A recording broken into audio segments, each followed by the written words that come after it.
Hey Mega GMs, welcome to Inside NFTs. All right, right off the bat, I'm doing this recording on Tuesday night, and you know what? I'm glad I'm doing it tonight because there's so much to talk about still. There was big news this morning from a top Solana project now making inroads in the Middle East. Joe Rogan and Elon Musk shared some thoughts on NFTs. We had Azuki and the Pudgy Penguins getting physical with merch and toys, and there's PFPs now stemming from FriendTech. My goodness, there's so much going on. Let's get into it, and we'll dive right into the Forkast 500 NFT index, showing that the value of NFTs is up a whopping 2.17%. Look, the volume's been there. Now the value's starting to really come back, and that's exactly what the index here measures. First, a quick look at how sales volume ended on Halloween. 13.5 million in sales, that's across blockchains. For the second day in a row, buyers are outpacing sellers. And a very important note here that October really was Uptober in NFTs, snapping a 7-month skid of declining NFT sales. Yeah, October broke that streak. Now looking at the top 10 collections on CryptoSlam.io, Bored Ape Yacht Club still at the top, and they're followed by D-Market, Mad Lads, Gods Unchained, Mutant Ape Yacht Club, Sorare, DraftKings, Sats BRC20s, Azuki, and CryptoPunks. Mad Lads, I mentioned on the last episode, well, their creator, Backpack, they are now licensed to launch a crypto exchange in Dubai. Now there's a rush of money going into that Mad Lads collection, and you can see right there, sales volume rocketing, but that average sales price, $2,600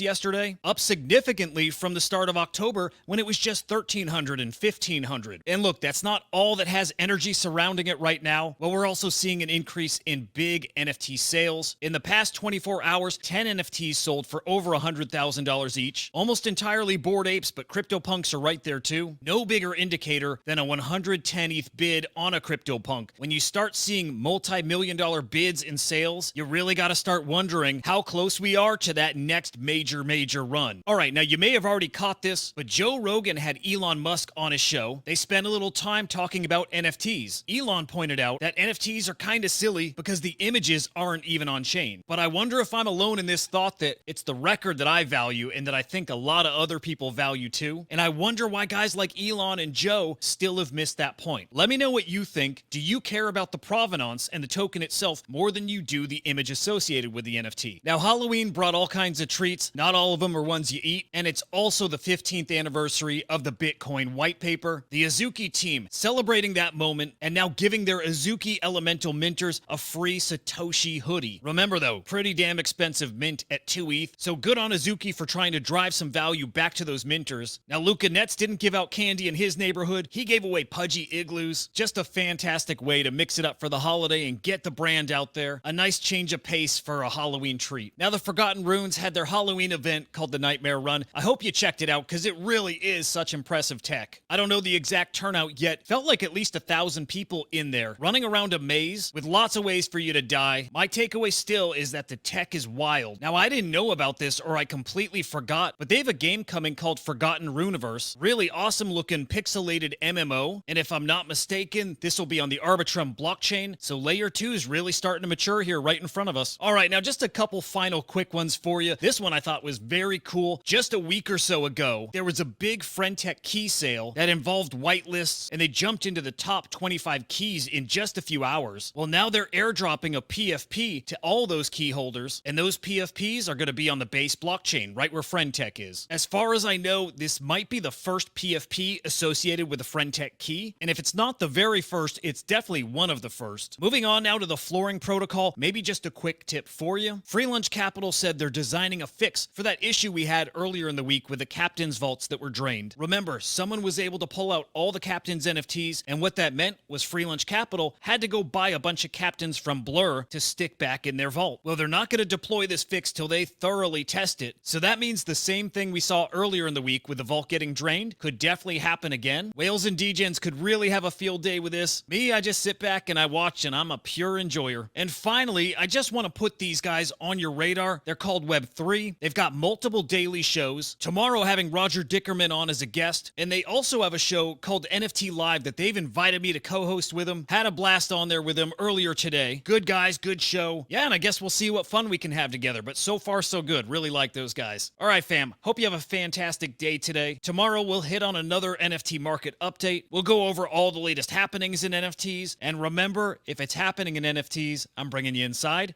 Until the next time, I'll see you.